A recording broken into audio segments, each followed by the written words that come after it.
COA findings that has not been resolved. So will it still be there, or after 10 years, it will be doomed as done already, or it's not worthy? Because if you might think of it, if it's perpetual, it's the no end. I could be a mayor now, but if it will just run through it, and I run for a senator 20 years from now, it could be used as a weapon. It can be weaponized against me if there's a pending, still the case is still pending, or some discrepancies. Or as a COA, I could be a tool to garner votes for a candidate. See, the position of the COA is very uh, important or potent if you want it to be a tool or a weapon against a rival. So, can you comment on this? Because of this, there's a lot of things that can be done on the position of either commissioner or anybody from a COA, an auditor. Thank you for your input, Your Honor. We hope that our auditors on the field maintain the professionalism required of auditors as well, as far as the auditees are concerned. Now, on the matter of retention, going back to the basic rule where as long as it is not related to any pending case, these documents should only be retained for a maximum of 10 years. However, it is not only for COA for use in its audit, but it is also for the protection of, let's say, the eventual respondent, that the original documents also be maintained, because documents can be used either for prosecution or for the defense. So if these documents, assuming the documents relied on by COA are certain documents, but for the defense also of the respondent, he also requires certain documents in his defense, then it would also be advisable to also maintain those documents. So it would be at no fault, Your Honor, for a respondent, assuming those documents have not been subject to any pending case, if they exceeded the retention period, and that is allowed, so this eventual destruction would come in, it would actually be to the advantage of the respondent, considering that a certain law also or a certain regulation allowed the disposition of the documents past its retention period.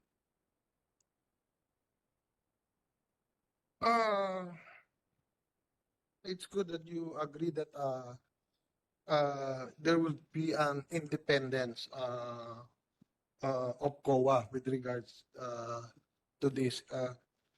Now, can you, as a position as the COA commissioner, can you give us assurance or guarantee, or can you make directives or introduce mechanism that the position of COA or COA auditor could not be used as a weapon or tool to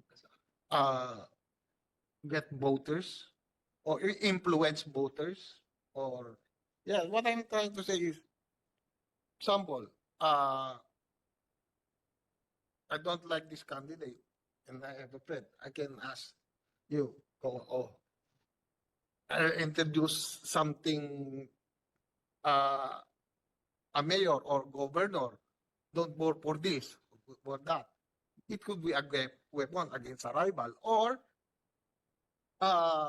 if I want a senator, I can ask them, vote for the senator. Or else, you will have some, I'll push for your violation or your discrepancies. So, can you make something about this, a directive or a mechanism that we will be guaranteed that it will not work for us or against us? So the COA will maintain its independence as we can see it. Thank you, Your Honor. On my part, Your Honor, I commit to maintain that independence. And one of the mechanisms that work within COA, Your Honor, is we also have the system of administrative cases and employee discipline. There is also, in fact, one power of the chairperson, only the chairperson of the Commission on Audit that has this, is the power to reassign the auditors as well. So there's a regular rotation because we cannot allow our auditors to be too familiar also with the auditee. But at the same time, if there is any semblance of abuse or lack of independence of our auditors, this matter can be raised to the chairperson so that if found valid, the chairperson can also act on it, Your Honor. It is not a power within the commissioners. It is a power within the chairperson as the CEO of the Commission of Audit. Thank you, Your Honor. Thank you for your answers, Commissioner. And I have no further answers. And in advance, I'm congratulating you for your appointee. Thank you very much, Your Honor.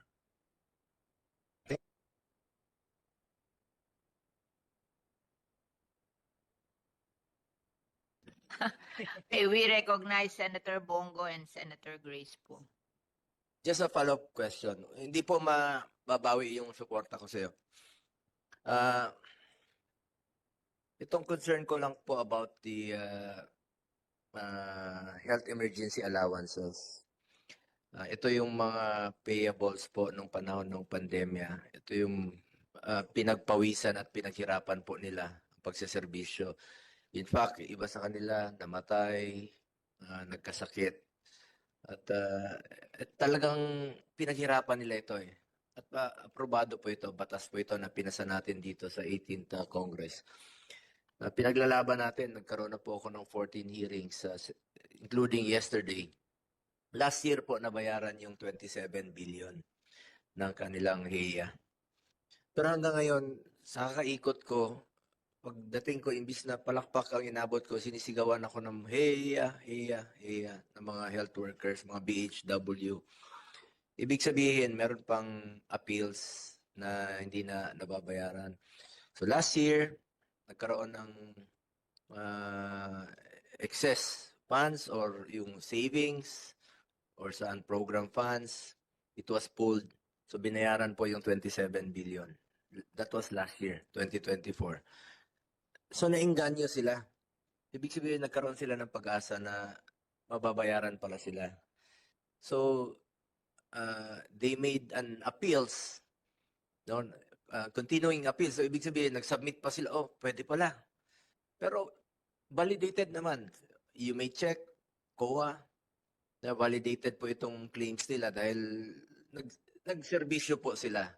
Kaya lang hindi nila kinlaim noon dahil akala nila wala nang pag-asa. Nagkaroon sila ng pag-asa last year sa 27 billion na na-release sa ating pagpupursige rin po.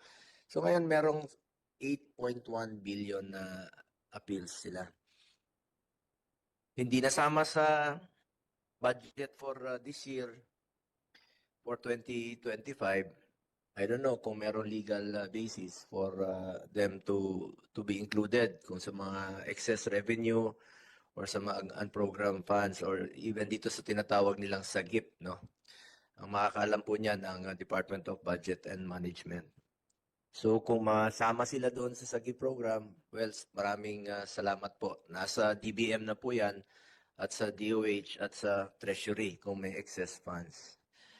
And the next remedy is to include it in the 2026 budget. Kung ma-include po siya sa national budget, maraming salamat rin po. Malaking tulong yun dahil services rendered na nga po yun. Pero pag hindi siya nasama sa national, sa NEP o sa national budget next year, magiging tinatawag na po ito na money claims. Tama po.